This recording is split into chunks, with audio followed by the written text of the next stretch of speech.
Olá, professor! Olá, professora! Seja bem-vinda ao canal Educação.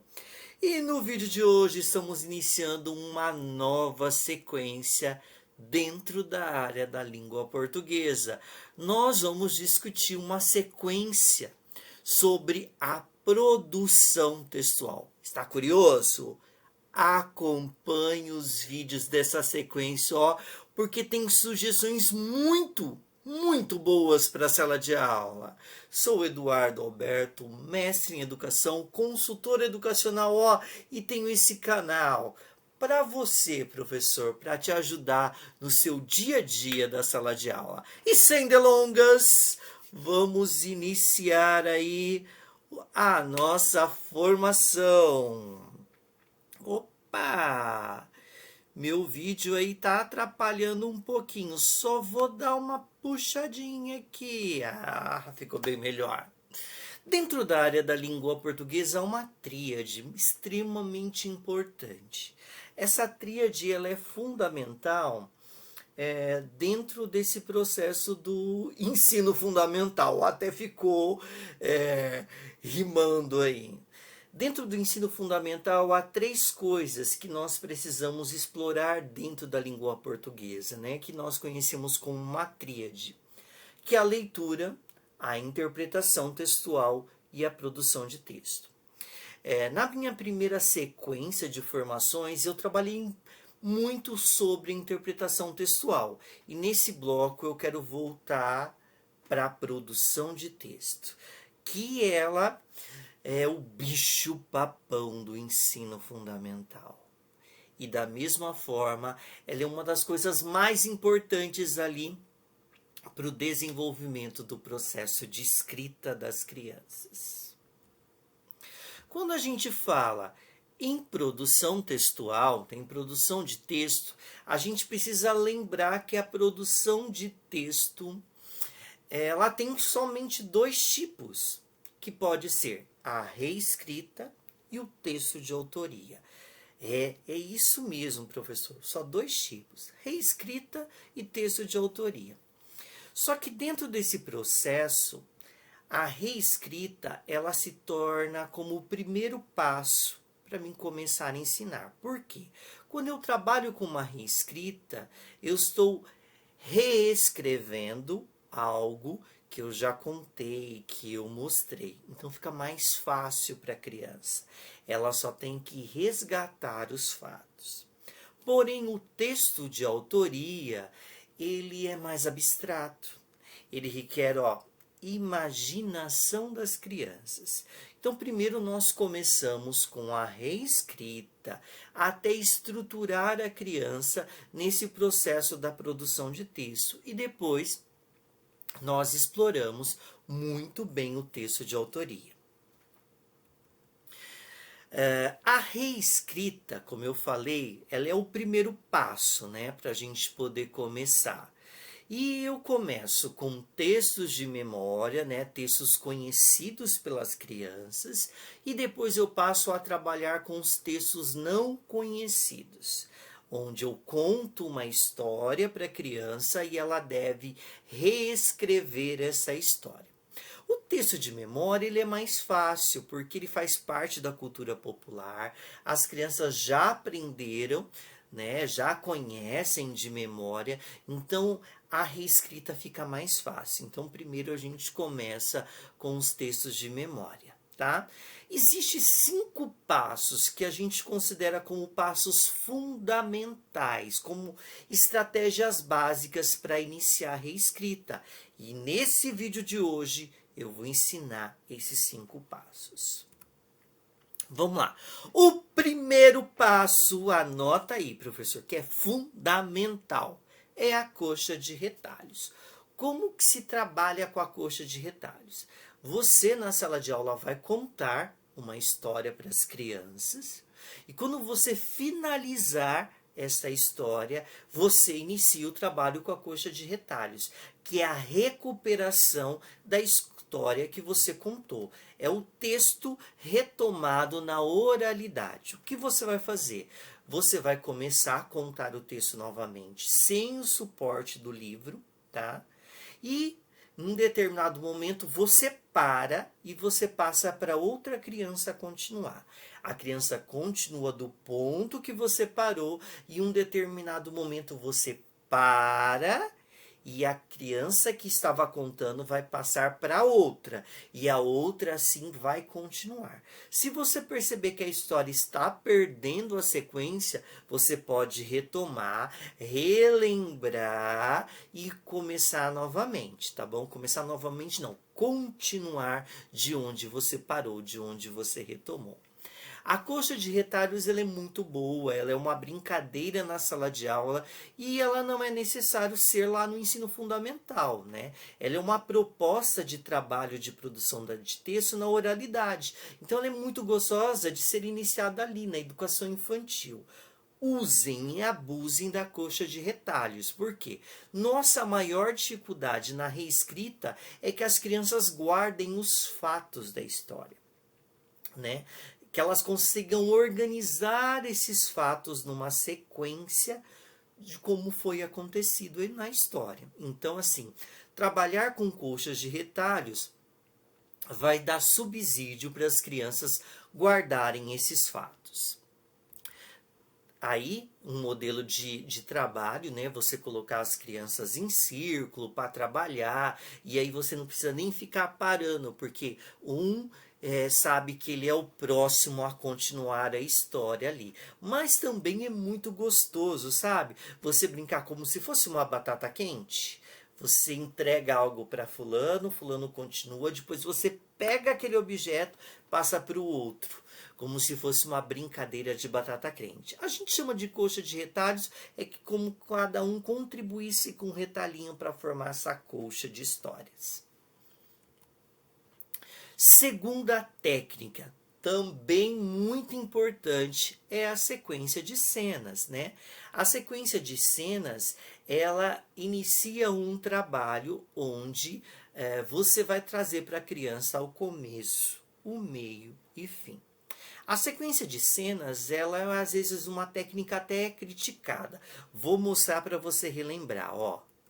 É isso. Isso é a sequência de cenas. Durante muito tempo, dentro da educação, se trabalhou com sequência de cenas, né? Muitos até questionam, mas ele é fundamental. Logo que você está ali naquele processo de finalização do processo de alfabetização, onde muitas crianças estão silábico, alfabético e alfabético, você começa com a produção de texto, né? Ela é ótima ali naquele processo. E a sequência de cenas, ela é organizada de começo, meio e fim. A criança precisa construir frases, né?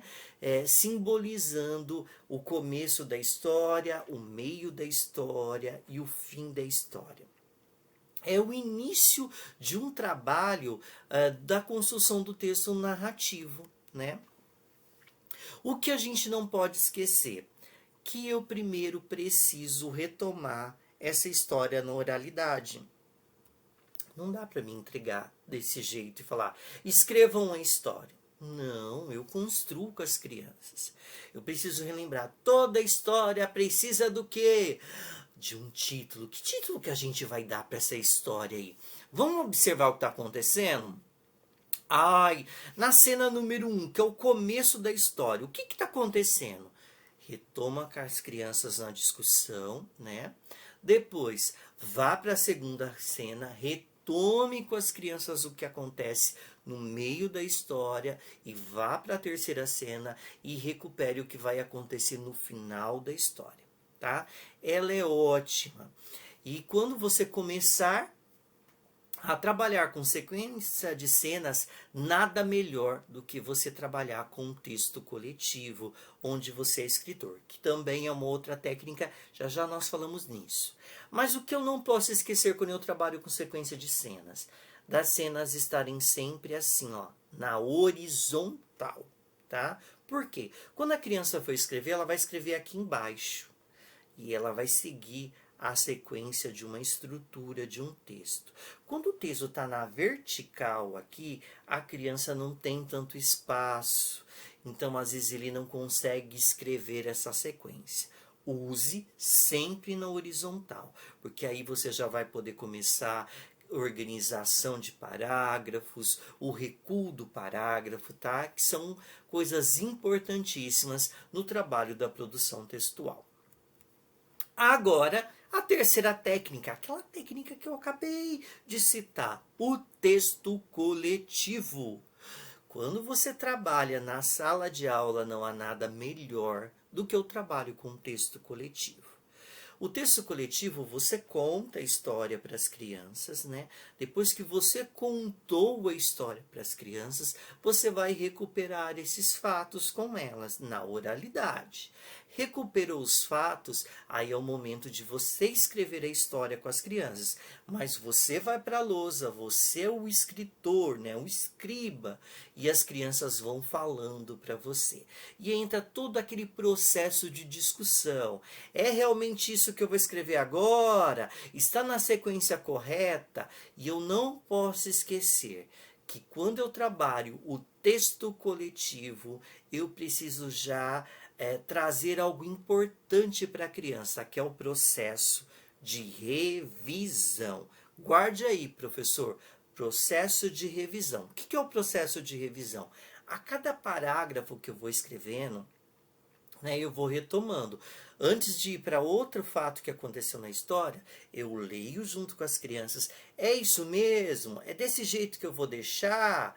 Aí eu vou para o segundo fato, escrevo ele, leio com a criança. É isso mesmo? Nós vamos deixar assim? Agora vamos ler as duas partes. Ficou bom? É o processo de revisão até finalizar toda a história. Tá bom? Não esqueça disso. Aí, ó, um desenho, uma imagem para simbolizar esse processo do texto coletivo, né? A professora na lousa, as crianças conversando. Claro que no trabalho de um texto coletivo, as crianças querem falar ao mesmo tempo. Faça esse trabalho de organização da sala. Ó, para mim falar, levantar a mãozinha. No começo não é fácil, mas depois as crianças, quem trabalha no ensino fundamental, sabe que isso é um trabalho de construção diário lá dentro da sala de aula. Quarta técnica, os textos de memória. Não precisa você trabalhar nessa sequência as técnicas, tá? Você vai escolhendo qual lhe agrada, mas você tem aí nesse primeiro momento, nesse vídeo, 5 técnicas para você usar lá na sala de aula, tá bom? Os textos de memória são os textos conhecidos pelas crianças, né? Quais são os textos que a gente conhece? Trava-línguas, cantigas populares, parlendas, quadrinhas e outros. Os textos de memória, eles são excelentes nesse processo de alfabetização e pós-alfabetização, né? Primeiro, esses textos, ele é muito bom ser trabalhado na leitura, explorar muito bem a leitura. Você pode explorar também a interpretação para depois você passar por um processo de reescrita, tá? Ó, trouxe aqui a Dona Aranha, né? Que é uma musiquinha popular. As crianças gostam muito de reescrever as cantigas populares, né? Então você pode pegar algo pequeno, pode pegar as quadrinhas, né? Que tem, costumam ter os 4 versinhos ali, mas quando você trabalhar quadrinhas, não se esqueça de respeitar os versos em cada uma das linhas, tá? A musiquinha também eu preciso dar uma respeitada nela, nessa estrutura, né? Eu não vou ter uma organização de parágrafos, e sim de versos dessa música. E também posso trabalhar com trava-línguas, piadinhas, o que você quiser como reescrita, tá bom? É muito bom usar e abusar da reescrita, né? Para que nesse processo de pós-alfabetização, quando você trabalhe, isso esteja constante aí na sua semana, que você explore os textos de memória. E por último, nesse vídeo, não menos importante, é trabalhar com texto com legenda ou texto lacunado, né? Essa estratégia, o professor conta a história novamente, né? Sempre contando a história, porque a intenção de iniciar através da oralidade, explorar muito a oralidade, porque ela dá um suporte para a reescrita, tá bom? Então, depois que você contou, a criança vai receber o texto e esse texto vai estar ou legendado ou lacunado. E a criança precisa escrever as palavras que faltam. É um trabalho de leitura rico, importante, dentro da sala de aula e, ao mesmo tempo, é um trabalho de escrita. Por que é um trabalho de leitura? Porque eu tenho um texto aqui, ó. Eu tenho que ler e descobrir as palavras que estão faltando. Eu já contei essa história e agora eu só vou ter que recuperar as palavras que faltam, tá bom? Esse é o texto lacunado, onde eu tenho lacunas. Faltam algumas palavras para completá-lo, tá? Posso começar ele inicialmente de formas coletivas, até as crianças aprenderem. E esse é o texto legendado, onde eu não tenho uma lacuninha, mas eu tenho um desenho. E o desenho substitui a escrita, tá? Ele é um exemplo de um processo diferenciado, onde eu posso estar começando a deixar a oralidade de lado, né? A esse processo de discussão. Porque agora eu tenho uma historinha onde ela pode ser lida na sala de aula e a palavra que está faltando eu só vou substituir pelo desenho, tá? Então, esse tipo seria o último passo para as outras técnicas. Porém, use e abuse desses exemplos que são fundamentais na sala de aula. Não se esqueçam, para começar a trabalhar a reescrita, muita oralidade mesmo. E não esqueça, crie estratégias diferenciadas para o seu trabalho de produção de texto não ser sempre o mesmo, tá? Vocês viram que quando a gente fala na sala de aula sobre produção de texto, vem na memória do professor o texto coletivo, porque ele já ficou uma marca muito importante dentro do processo de ensino fundamental. Mas existem outras técnicas, como você viu hoje, e essas técnicas precisam ser exploradas lá dentro da sala de aula. Vamos lembrar? Texto com legenda ou lacunado, textos de memória, que também são muito importantes e ricos dentro da sala de aula, o texto coletivo, a sequência de cenas e a colcha de retalhos. Espero que vocês tenham gostado do vídeo de hoje, voltado para vocês com o tema produção de texto. E ó, logo logo estou lançando a continuação com mais técnicas aí para você trabalhar na sala de aula, ó. Tchau, professor, e continue seguindo esse canal Edu Educação e recomendam para os colegas professores.